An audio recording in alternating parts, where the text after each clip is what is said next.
Cheers, everyone. We're back. Woo! Another week of happy hour with your Astros Broadcasters. But we've got a special guest who just fixed himself up a drink, Josh James. Oh my Hi, gosh, so everybody. much to drink too as well, Josh. Welcome in, first of Yeah, all. Oh my goodness, there's so much I feel like we need to catch up on. But the fact that we yeah, hadn't seen you at camp, we were, wondering what was going on. Tell us what's going on. I think congratulations are in order. What's going on with you? yeah. I just had another kid, girl. Um, everything. I mean, I didn't get to stay very long, but she was beautiful. She was born 7 pounds 5 ounces on Thursday. So Yay, that's amazing. Okay, so I'm assuming with all that's going on in the world and when it comes to traveling, I mean, how much went into that when in your decision? I mean, I'm guessing this is why you decided to stay back at home and not report on time. So just kind of yeah, take us through that whole process as much just as you wanted. want to. Yeah, I wanted to stay and at least be there for the birth, and then the Astros were so gracious on letting me stay. I really appreciated that, just to be there for that process. And then there really wasn't ever any of me staying and not playing this year. I wanted to be a part of the team. Baseball's a big part of my life, so some sacrifices have to be made, and so I think that was one of them. So What were you doing Oh, go to ahead. stay ready while you're down in Florida? I've been working pretty hard. I was working out 4 or 5 times a week with yoga twice a week. So I was just trying to stay ready. I was throwing bullpens, long tossing, all that stuff, over at Cressy's Sports Performance in Palm Beach Gardens. So I was there getting all my stuff in, and so. Tell us about that group. I've read stories about some of the guys that were running in and out of Cressy's. Little yeah. get together there, but they could have charged admission for some of those little scrimmages, couldn't they? Yeah, there's some big guys in there. Paul Goldschmidt was in there. Scherzer was in there. JV came and worked out there. I don't think he threw in any of the lives, but he was, he got himself ready there. Trying to think, there's a lot of guys, man. So many that I don't want to forget any. And then some young guys, some young big time prospects were in there. Monte Harrison, Isan Diaz, some of the Marlins. So you get when you get there, you're getting some good talent. You guys get a chance to pick each other's brains a lot? Yeah, not really so much the hitters. The hitters are, they kind of come and hit, and I just get feedback in between of my innings. Yeah. On anything, what they think about this pitch and this, in a specific count, what they were looking for or whatever. So, but not really so much the other pitchers kind of come in, do their thing, and and kind of roll out. So by the time they usually get the earlier slot, so they'll play catch. By the time I just get enough time to sit there and watch their live, but you can learn a lot from watching. So. Josh, when we last talked to you, it was kind of a 3 or even a 4-way battle for that 5th spot, and now all of a sudden things have changed with Urquidy not being here and being on the IL, and Austin Pruitt not being ready for the start of the season. Looks like you're going to get the ball as part of that rotation to begin. What do you hope to accomplish innings-wise or pitch-wise, either at the intra-squad game at Minute Maid Park or Tuesday in Kansas City? Where do you feel like you want to be before that first real start? Well, as far as guys missing out, I think a lot of guys, that's why you have a minor league system, and that's why you develop guys. So, if something happens, people are ready to step in and take the ball, and I think a lot of guys are. And as far as being ready, I think I'm ready. So I think realistically tomorrow, I think I'm going to pitch. So I just want to be, 4 innings, 60 to start, and then go out in the game, maybe do 5. Just, I just want to go out, pump strikes, something similar to, what I did in spring training. So I got a lot of good feedback from the guys that I pitched against in Palm Beach. So I'm ready to get going and do this season as a starter. And we talked about how you relate to this summer camp because of the birth of your daughter. So congratulations on that first off. And I know you've probably been in communication with guys who are in summer camp. What did they tell you, and what's been the strangest thing that you've had to adapt to since coming into this summer camp with all the protocols they've got in place? I honestly, it was just such a crazy time. I didn't even really check in with guys when they got to camp, which is, kind of my bad. But when I immediately got here, it just, the vibe was a little bit different. Everything's just, everything's built so everybody stays safe. And, there's really no more high fives and, stuff like that anymore. So that from that aspect, it's a little bit different, but I mean, it's still, everybody is still business as usual. Everybody's getting their work in, lifting and running, and, obviously live ABs, and I'm sure guys are hitting in the cage too. So the business part of it, nothing has changed. But definitely the feel of the camaraderie and, that kind of stuff is, has taken a hit, but guys are trying to keep it as normal as possible. What's the locker room like? Are there card games going on, or are guys staying away from each other? Yeah, there's really no card games going on, nothing like that. Guys, sit, obviously with, some separation, but guys have been sitting around kind of talking and, just trying to catch up, trying to keep it as normal as possible. What about when you show up to the ballpark? Will you tell us, exactly what happens? Testing? I mean, does it feel like a well-oiled machine too? I know they've been doing this for some time. The medical staff and, the security staff, everybody they've been doing a great job of kind of just, making sure everybody's sticking to the, to the protocols. And as far as check-in, it's, we go through a long list of, the long symptom list, and we get checked for our temperature. Then we have testing. So it seems pretty solid. So I don't really have any complaints about it. So. Hey Josh, I want to ask you. Oh, go ahead, TK. Well, I think I read somewhere, Josh, that Strami had suggested maybe looking at some videos of Cole from last year and his delivery and maybe incorporating. Is that something you've done this offseason? Yeah. I watched a lot of Cole's games and just on how he attacked guys, because I think, our arsenal is pretty similar. Just minus, his curveball is, extremely well. So I put a lot of work into my curveball this offseason, so I can try to, not do what he does because, everybody's different, but just at least have an idea what he was thinking about in this and where he went, against this guy because, even though he's gone, I still got to face the same hitters that he did last year. So just to have an idea of what guys were doing and, what they were looking for, what he kind of fooled them with, stuff like that.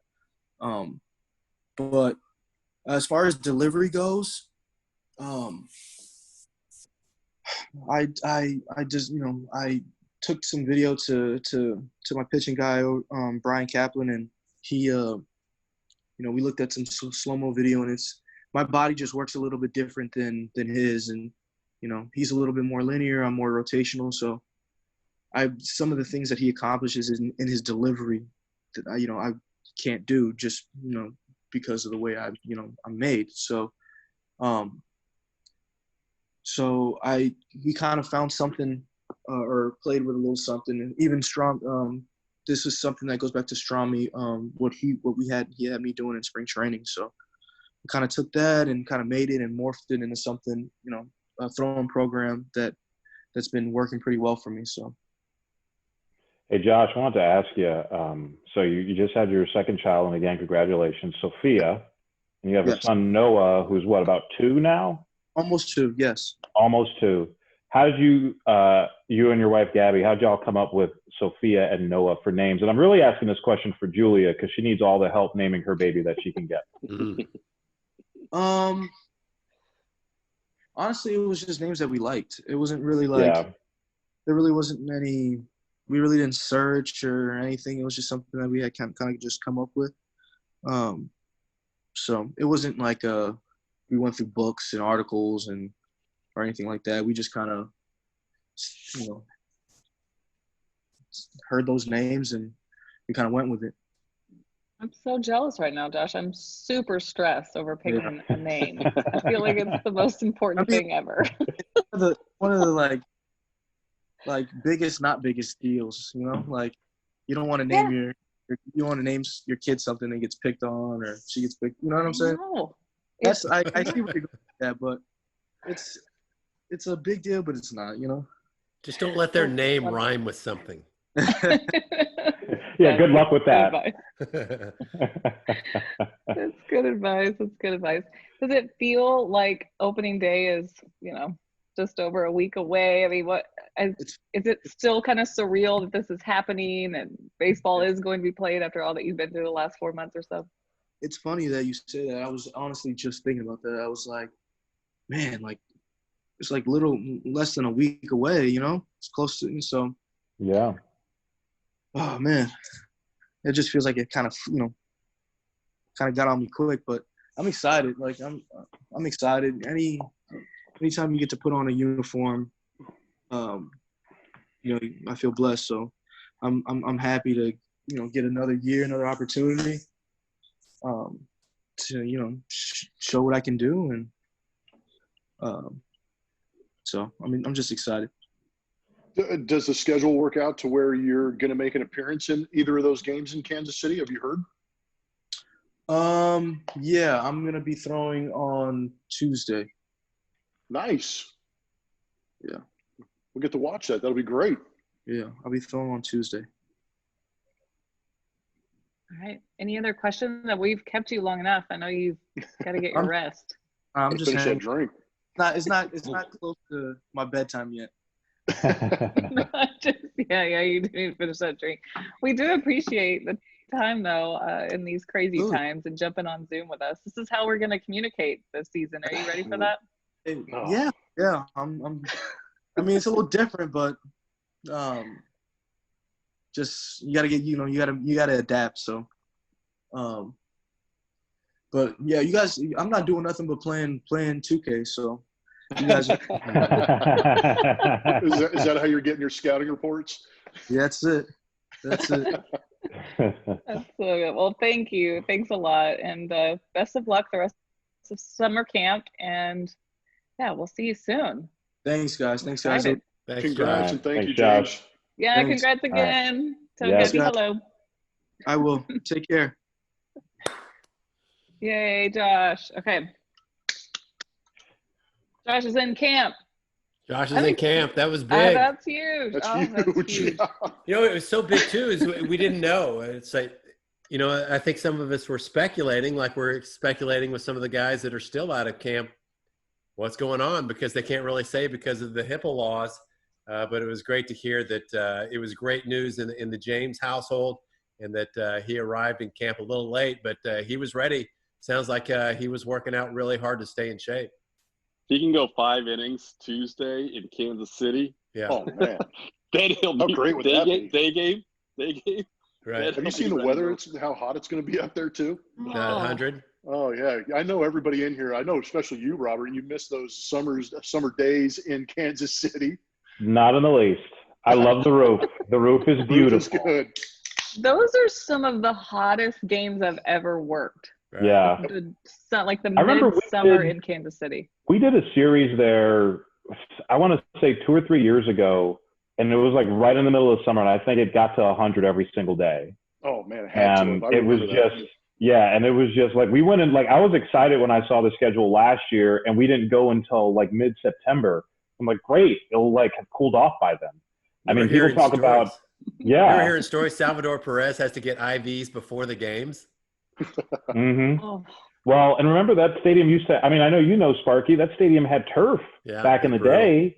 And I remember hearing stories from some of the old Royals when I used to work in Kansas City about how they would like come back to the dugout and take their shoes off and like put them in ice buckets just to try and keep their feet cool from being on that turf. But thank goodness that's not an issue anymore. But yeah, it's going to be a scorcher, you would think, for those two games, especially that day game on Tuesday.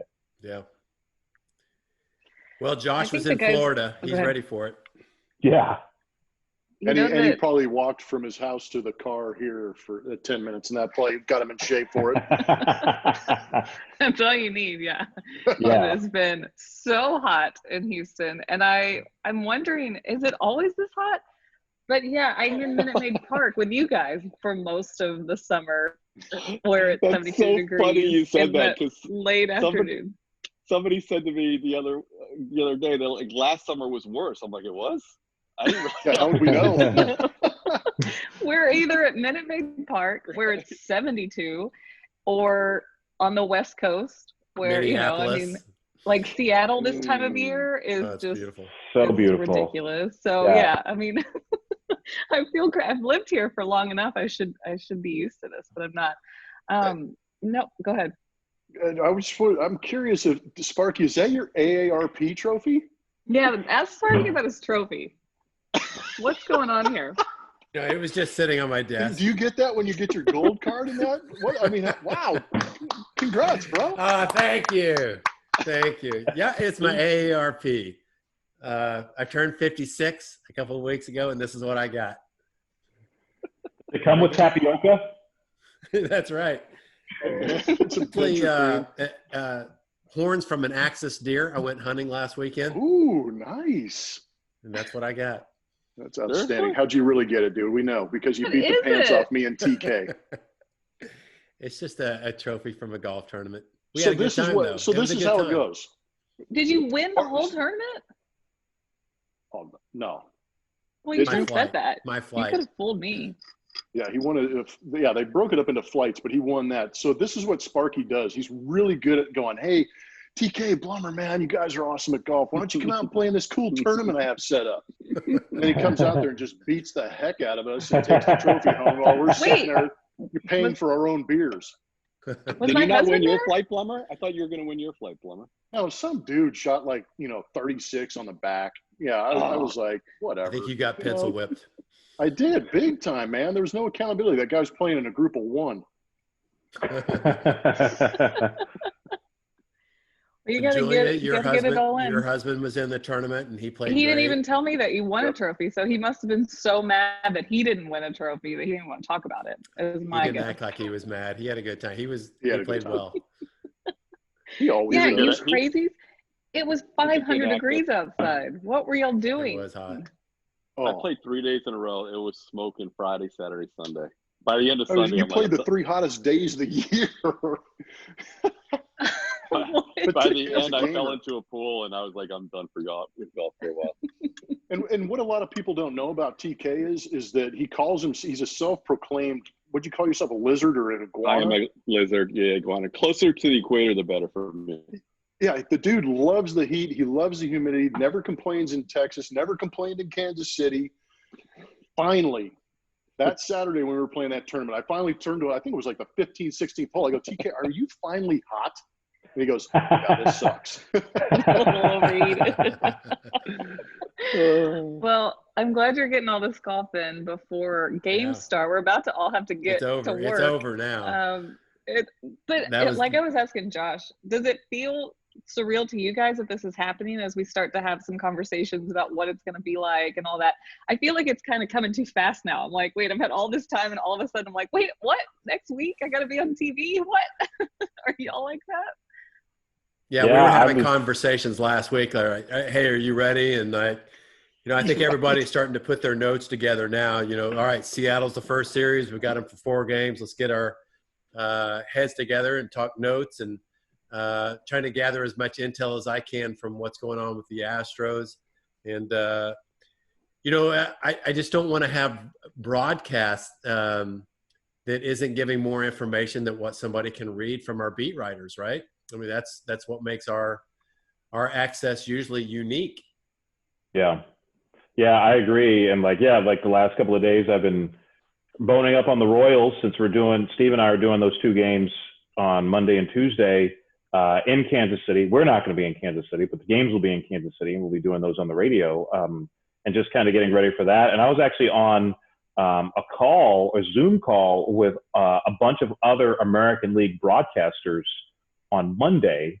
And so that was actually kind of neat. Number one, just to see everybody, because we're so used to seeing, when we play different teams, we see Texas, we see Eric Nadel and, CJ Nitkowski and Dave Raymond and people like that. And you play Seattle and you see Rick Riz and Dave Sims. And now you don't get to see those guys. It was good to see a bunch of guys and also kind of talk through just kind of how this is going to look from a broadcast standpoint. And also too, like some of the, and I mean, I know all of you know this, sometimes some of the best information you get on the other team is talking with the other broadcasters, just those informal conversations. Those aren't going to happen quite the same way this year, but we were actually talking in our little group about, trying to be more intentional about, hey, let's have a phone call, let's do a Zoom call, beginning of a series, with all the broadcasters, just kind of, hey, what do you got on your team? Which is something obviously we never had to think about in the past. But that's just one of the things that's going to be different about baseball in 2020. All right, TV guys. Todd, what are you thinking as you prepare for this? It's going to be weird, Julia, because, we've talked a little bit about this on previous happy hours, but your role is going to change. And you're still going to be a huge part of our broadcast, but a lot of that insight you bring us from the clubhouse is going to be a little different. The way I broadcast the game, I think, is going to change. I know that there's going to be experimentations with some noise, some ambient sounds in the stadium, but a lot of times I'll let the game breathe for a pitch or two and not say anything because there's so, the game just has its own rhythm and sound to it, but it's going to sound kind of dead if I leave that much of a gap, I think, in the 2020 broadcast. So I also, I get pretty excited on big plays, and if you're the only one screaming at the stadium along with Robert, guys are probably going to hear us. So all that stuff kind of goes through my head. I don't know how this is going to work. I know it's going to be fun because it's the 3 of us back for another season, our 4th season, but it's going to be far different than any of our previous 3. Plummer? Yeah, I'm kind of curious about. Sorry to interject, but I'm kind of curious about, to your point, TK. They're going to be pumping in crowd noise at Minute Maid Park. And I'm kind of curious how this is going to work. Like, is that going to be enough to like kind of drown us out, if you will, so that the players on the field can't hear everything? Or are we going to have to be more like golf announcers and, talk a little higher than a whisper? I mean, I think that's something we're going to have to figure out too. Well, before Blummer, sorry, we're kicking you out, Blummer, for a second, but before we move it's on. A-okay.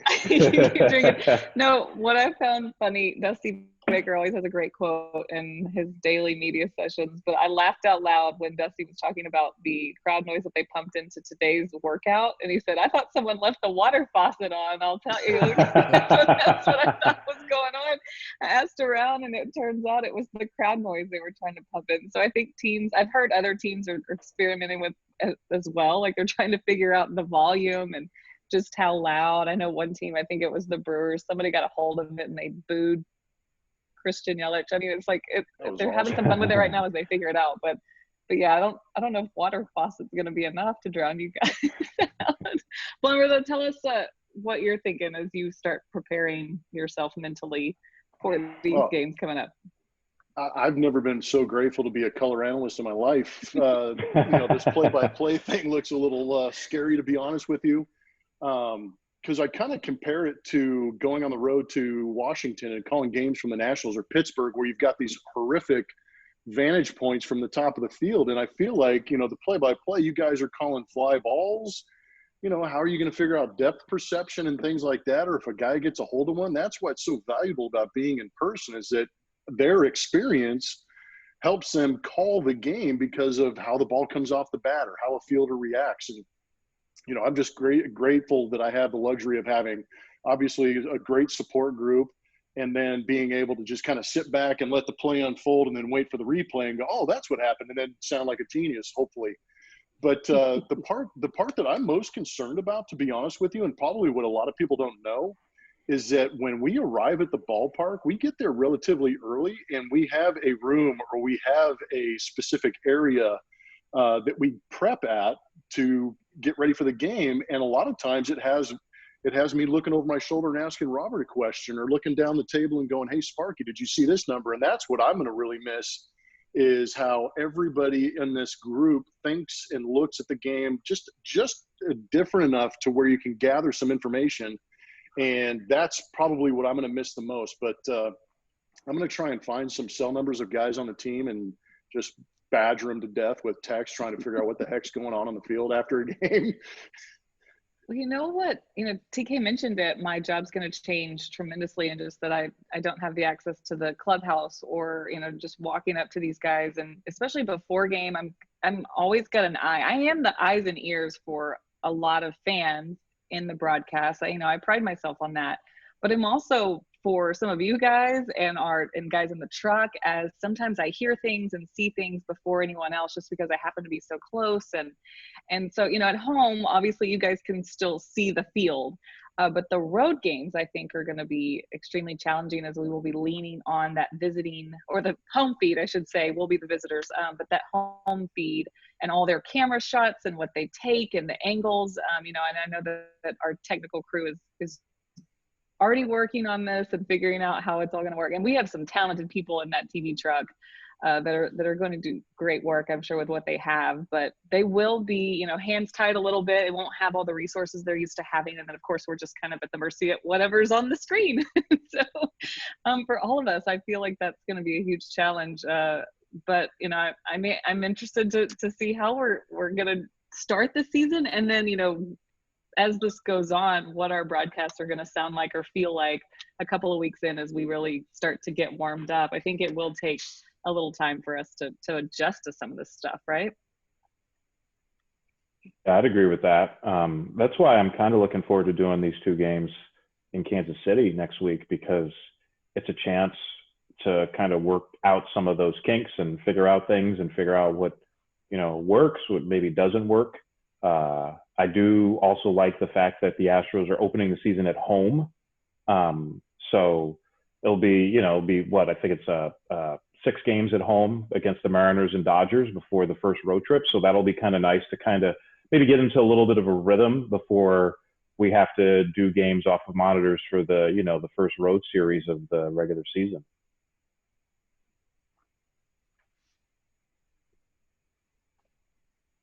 All right. We're ready to broadcast. Trophy. We're ready. I'm staring at his trophy. I thought he locked up. What happened to his internet?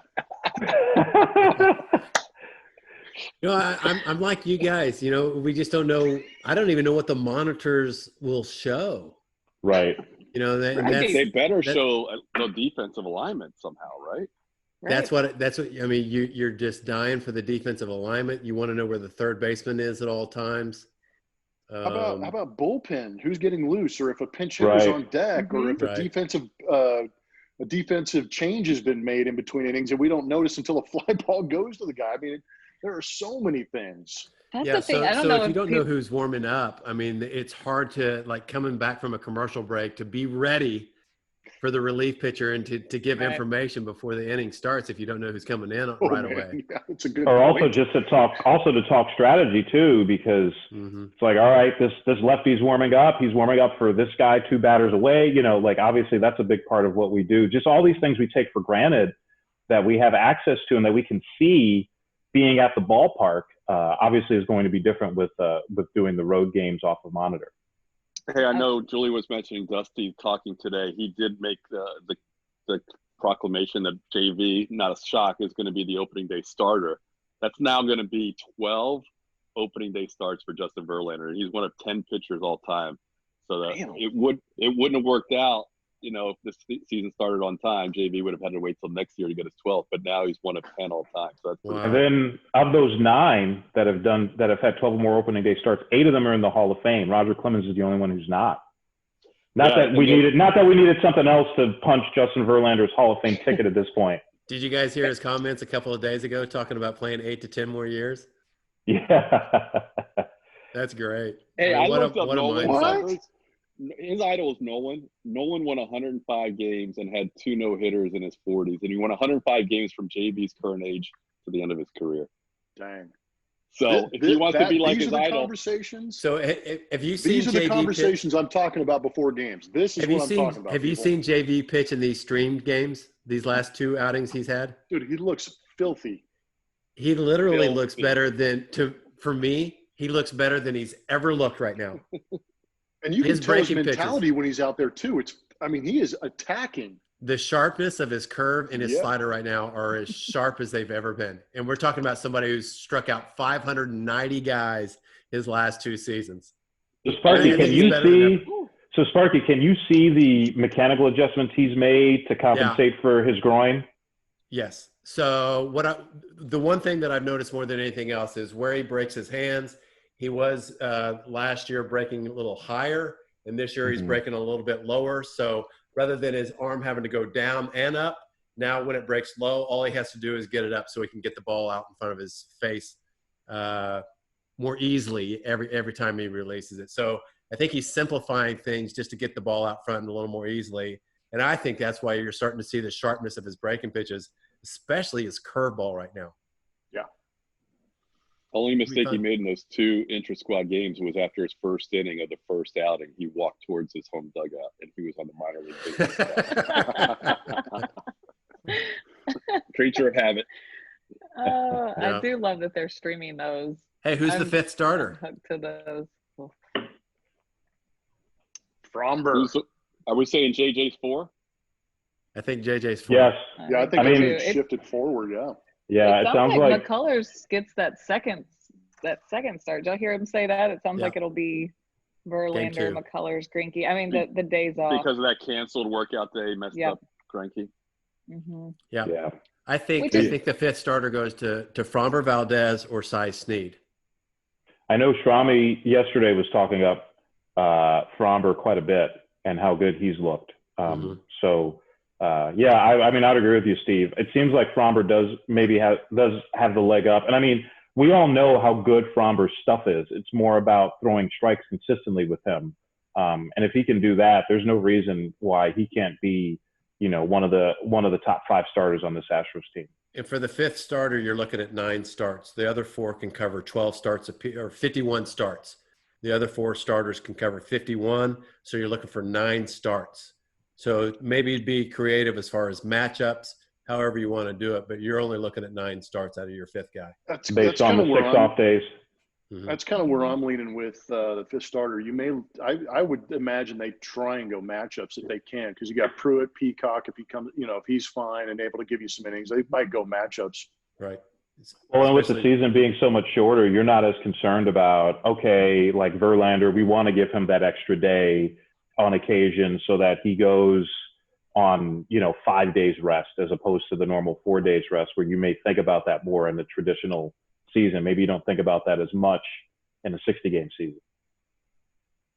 I agree. So much changes day to day. I felt, I heard we heard that there were some injuries they were dealing with. Dusty comes out with some ailments for several of the players, Ryan Presley being one of them, Austin Pruitt that you guys just mentioned, which was a little bit of a, oh no moment for me, thinking we can do the math. We know how many days are out. Osuna's a little bit behind.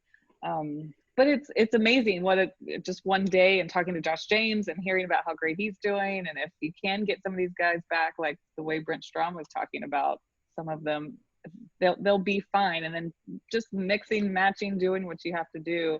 This team is still very talented. So, it's like the options they have are still very, very good. They are. And it's so crazy because I think we've been so concerned about the coronavirus, and rightfully so, that so much focus has been on, okay, this guy's out and we don't know why, so maybe he has coronavirus and, those sort of things. But it's easy to forget, other things happen that lead to guys not being able to compete for whatever reason for any length of time. And also when you throw in the fact that, it's just a 3-week summer camp for guys to kind of ramp up, there's definitely a risk always, but especially considering how things have gone, of guys suffering various injuries or various ailments, just trying to get ready for a season and trying to get ready to compete in a shorter window than they normally have.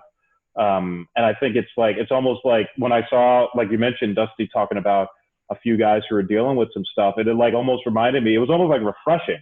It was like, oh yeah, that's right. Like people still have baseball injuries that lead them to not playing, even in summer camp or spring training or what have you. Because I think it was easy to forget that with the way the last several months have gone.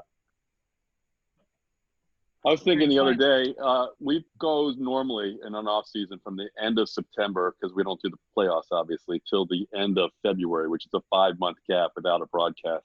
And now this year we're going from the end of February when Blummer and Julie and I last worked to the end of July, which is the same 5-month gap. This is basically an off season for us since our last broadcast. And Julia's got this incredible story she's ready to show off, and she hasn't been able to see it. Oh my gosh. People are going to be so shocked that I haven't been watching this or on social media. I'm going to be 8 months pregnant when we start games, y'all. God. Yeah, you're going to be the story. They're going to zoom out and people are going to be shocked. Like, it's been a while, everyone. Good to see you. No, it's going to be a crazy couple of months. And I mean, like I said, I'm feeling much better today than I was yesterday, but who knows how tomorrow will be. I think that's just the 2020 we're in for, right? It's just a roller coaster. And these guys have proven with everything that they're saying that they are ready to. It's just everyone's got to take care of themselves first. Take care of those around you, and we're continuing to do that as well. All right, you guys have been great. I do want to remind everyone, the team store is about to open back up. Monday, let's see, I've got some hours for you. 9 a.m. to 5 p.m. Monday through Friday, and then 9 a.m. to 2 p.m. on Saturday. So you got to get geared up for your watch parties, new jerseys, Zoom watch parties. New Nike jerseys. You can get a gator, you can get a face mask, whatever you need. I didn't know it was called a gator, but that's cool. They have the rainbow one. That's awesome. Yep. The new batting practice hats have the rainbow infused on those new hats. They've got a lot of new stuff. They do a great job. Yes, they do. So mask up, go visit the team store and get ready for your watch parties, because we will be calling the games, all of us, here in just about a week or so. And frankly, a lot of people look better with masks. Yeah, you do. Cheers, everyone. Cheers. Bye. Cheers. Thumbs up. Hey, guys.